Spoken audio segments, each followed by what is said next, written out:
Good morning students. आज हम जो टॉपिक करेंगे वो है कॉजेज़ ऑफ डिप्रेसिव डिसऑर्डर या विषादी विकृति के कारण। पिछले वीडियो में हमने कारणों को स्टार्ट किया था और उसमें हमने जो जैविक कारक थे उनको हमने डिस्कस किया था, और आज हम लेंगे नेक्स्ट जो हमारा फैक्टर है या जो व्यू पॉइंट है वो है मनोगतिकी विचारधारा या कारक।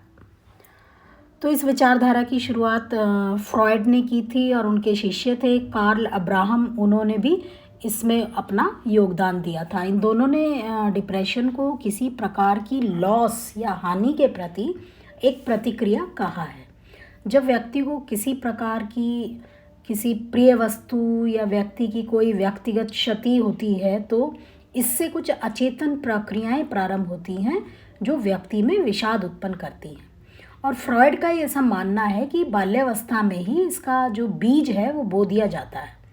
फ्रॉयड का कहना था कि जो ऑरल पीरियड है, मुखावस्था है, उसके दौरान किसी बच्चे की आवश्यकताओं की पूर्ति काफ़ी अधिक हो सकती है या काफ़ी कम हो सकती है, और इसका परिणाम ये होता है कि व्यक्ति इस अवस्था पर फिक्स्ड हो जाता है और इससे संबंधित आवश्यकताओं की तुष्टि करने पर अधिकतर समय अपने आप पर निर्भर रहता है। तो परिणाम ये होता है कि जो मनोलैंगिक परिपक्वता का विकास है वो रुक जाता है और वह अपने आत्मसम्मान के संपोषण के लिए दूसरों पर निर्भर दिखाई देने लगता है। लेकिन प्रश्न ये उठता है कि क्या बाल्यावस्था की इस घटना से एक वयस्क में विषाद या डिप्रेशन किस तरह से विकसित होता है? इसका उत्तर देना थोड़ा जटिल है, लेकिन जब ऐसे लोगों को वयस्क अवस्था में किसी प्रिय वस्तु की क्षति होती है तो ऐसे व्यक्ति अपने जो ऑरल स्टेज है, जो मुखावस्था है, उसमें रिग्रेस हो जाते हैं, प्रतिगमित हो जाते हैं। और इस अवस्था में प्रतिगमित होने के बाद ऐसे व्यक्ति की अपनी पहचान उस व्यक्ति के साथ एकीकृत हो जाती है जिसे वह खो चुका है। यानी ऐसा व्यक्ति प्रियजन को अपने सेल्फ के साथ आत्मसात कर लेता है और तब उसके मन में जो भाव अपने प्रियजन के प्रति थे वे स्वयं के प्रति हो जाते हैं। कुछ व्यक्तियों में तो अचेतन की जो संपूर्ण प्रक्रिया है वो थोड़े समय तक बनी रहती है और थोड़े समय के बाद व्यक्ति अपनी एक स्वतंत्र पहचान बनाकर अपने जो सोशल रिलेशंस हैं उनको पुनः जीवित करके उनकी दुख या प्रसन्नता की प्रक्रिया जो है वो और भी अधिक गंभीर हो जाती है।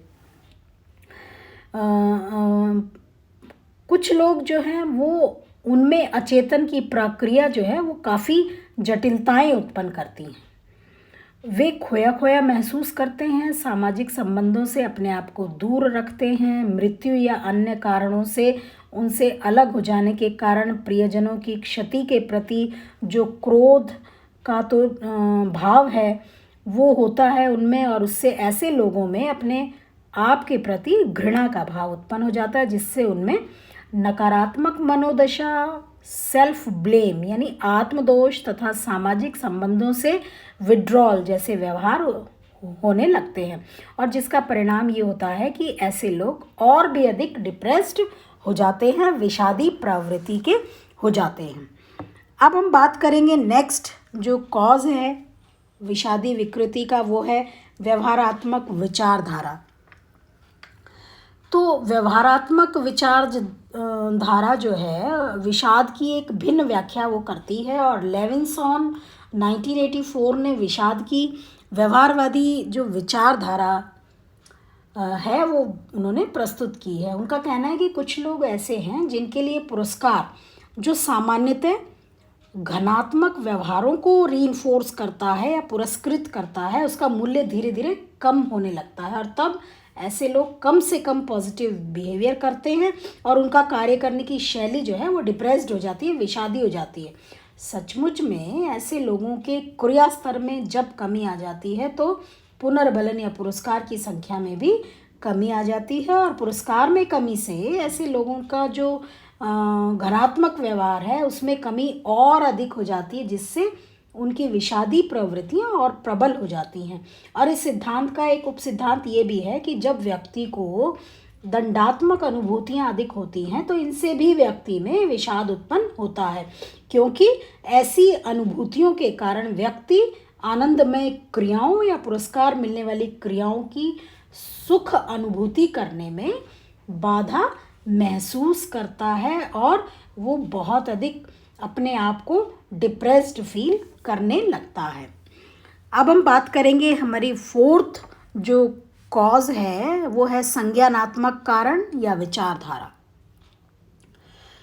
तो विषाद का जो संज्ञानात्मक विचारधारा है वो बहुत ही मनोवैज्ञानिक एक तरह से कहना चाहिए सिद्धांत है, जिसका सार ये है कि न केवल संज्ञान बल्कि व्यक्ति का व्यवहार और उसकी जो बायोकेमिस्ट्री है वो भी विषाद का महत्वपूर्ण तत्व है।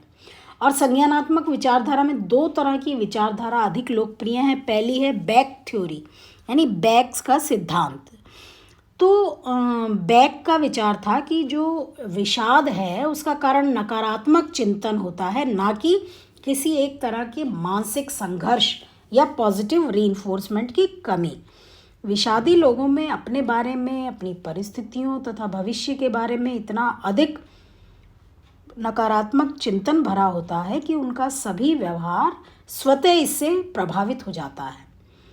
और अप अनुकूली मनोवृत्ति या संज्ञानात्मक त्रिक या चिंतन में त्रुटि या स्वतः चिंतन, ये ऐसे चार कारक हैं जो आपस में मिलकर नकारात्मक चिंतन उत्पन्न करते हैं।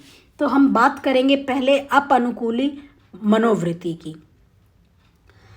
तो बैक ये कहते हैं कि अपने प्रति तथा वातावरण के प्रति बच्चों की मनोवृत्ति, उनकी अपनी अनुभूतियाँ, उनके पारिवारिक संबंध तथा अपने इर्द गिर्द के लोगों द्वारा उनके बारे में किए गए निर्णय पर आधारित होता है।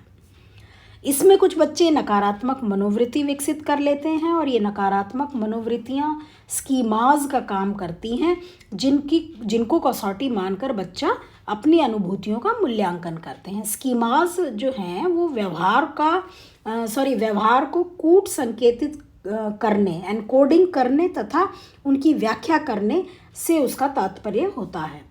तो ये स्कीमाज की उत्पत्ति जीवन की आरंभिक अवस्थाओं में होती है, फिर भी वे वयस्क अवस्था की अनुभूतियों को भी प्रभावित करते हैं। नेक्स्ट है संज्ञानात्मक त्रिक। तो बैक का मत है कि विषाद की उत्तम व्याख्या अपने बारे में, परिस्थिति के बारे में तथा भविष्य के बारे में उत्पन्न नकारात्मक मनोवृत्ति, जिसे उन्होंने संज्ञानात्मक त्रिक कहा है, यानी तीन चीज़ें। एक तो पहली है अपने बारे में, परिस्थिति के बारे में तथा भविष्य के बारे में जो नकारात्मक मनोवृत्ति है उसको उन्होंने संज्ञानात्मक त्रिक, ट्रायड कहा है। उसके माध्यम से उन्होंने इसकी व्याख्या करने की कोशिश की है। एक विषादी व्यक्ति तथ्यों की कुव्याख्या नकारात्मक ढंग से करता है, परिस्थिति के नकारात्मक पहलू पर ध्यान केंद्रित करता है तथा भविष्य के बारे में निराशावादी एवं निराशाजनक प्रत्याशाओं को उत्पन्न करता है। ऐसे व्यक्ति अपने भविष्य के लिए काफ़ी चिंतित रहते हैं और वे भविष्य को एक खोखला, दुख भरा, कुंठा और असफलताओं का संसार मानते हैं। अब हम थर्ड पॉइंट की बात करेंगे, वो है चिंतन में त्रुटि। तो 5 प्रकार के त्रुटिपूर्ण तर्क होते हैं, जैसे मनचाहा अनुमान। फर्स्ट है मनचाहा अनुमान। इसमें व्यक्ति थोड़ा विरोधी सबूत के बावजूद भी नकारात्मक निष्कर्ष पर विश्वास करता है। चयनात्मक पृथक्करण में व्यक्ति किसी एक नकारात्मक पहलू पर विस्तृत रूप से ध्यान देता है तथा अन्य बड़े संदर्भ की उपेक्षा करता है। और अति सामान्यीकरण में व्यक्ति एक साधारण और तुच्छ घटना के आधार पर बहुत बड़ा निष्कर्ष पर पहुंचने की भूल करता है। विस्तारण में विषादी व्यक्ति किसी एक मामूली या साधारण घटना का अपने विषाद का महत्वपूर्ण कारक उसको बना लेता है। जैसे मान लीजिए कोई छात्र है, एमए क्लास में 8-10 क्लास उसने मिस कर दी, यदि उसमें ये विश्वास उत्पन्न हो जाता है कि वह एमए में फेल हो जाएगा, तो ये एक विस्तारण का उदाहरण है। न्यूनीकरण में विषादी व्यक्ति अपने घनात्मक अनुभूतियों के महत्व को अंडर एस्टिमेट करने लगता है तथा नकारात्मक अनुभूतियों की जो है ना एग्जैगरेट, उनको अतिरंजित उनको करता है। और व्यक्तिकरण में विषादी व्यक्ति अपने आप को नकारात्मक घटनाओं का कारण मान लेता है। तो इस तरह से ये 5 त्रुटिपूर्ण तर्क हैं जो उसके चिंतन को त्रुटिपूर्ण बनाते हैं। अब हम बात करेंगे स्वतः चिंतन। तो विषादी लोग संज्ञानात्मक त्रिक का अनुभव, संज्ञानात्मक त्रिक मीन्स अपने बारे में, परिस्थिति के बारे में और भविष्य के बारे में नेगेटिव एटीट्यूड, वो संज्ञानात्मक त्रिक है। तो संज्ञानात्मक त्रिक का अनुभव स्वतः चिंतन के रूप में करता है, जो दुखद चिंतन का एक धारा प्रवाह है और जो व्यक्ति को हमेशा उसकी काल्पनिक अपर्याप्तता तथा परिस्थिति के निराशाजनक पहलुओं को याद दिलाता रहता है। बेक का ये कहना है कि जो विषाद है उसके संवेगिक, अभिप्रेरणात्मक, व्यवहारात्मक एवं दैहिक पहलू संज्ञानात्मक प्रक्रियाओं से ही निकलते हैं। मतलब अगर कोई व्यक्ति ये सोचता है कि उसे कोई लोग नहीं चाहते या पसंद नहीं करते तो उसे सामाजिक विलगाव होने का दुख भरा अनुभव होगा और वह दुखद भविष्य के बारे में सोचेगा, तो वह कोई भी नया कार्य करने के लिए मोटिवेट नहीं होगा। और ये स्वतः चिंतन है जो व्यक्ति को विषादी बनाता है। अब हम बात करेंगे बेक के सिद्धांत के अलावा निस्सहायता या निराशा सिद्धांत। तो निस्सहायता सिद्धांत का जो मौलिक रूप है वो सेलिगमैन ने दिया था और सेलिगमैन ने कुत्ते पर प्रयोग करके ये स्पष्ट रूप से देखा कि पशु में निस्सहायता का भाव उस समय विकसित हो जाता है जब उसे अनियंत्रण योग्य विरुचिपूर्ण उत्तेजन का सामना करना पड़ता है। ये निस्सहायता बाद में ऐसी तनावपूर्ण परिस्थिति जो नियंत्रण योग्य होती है उसमें उसके निष्पादन को प्रभावित करती है और दर्दनाक उद्दीपकों के प्रति प्रभावी ढंग से अनुक्रिया करना सीखने की क्षमता को और उसके मोटिवेशन को ख़त्म कर देता है।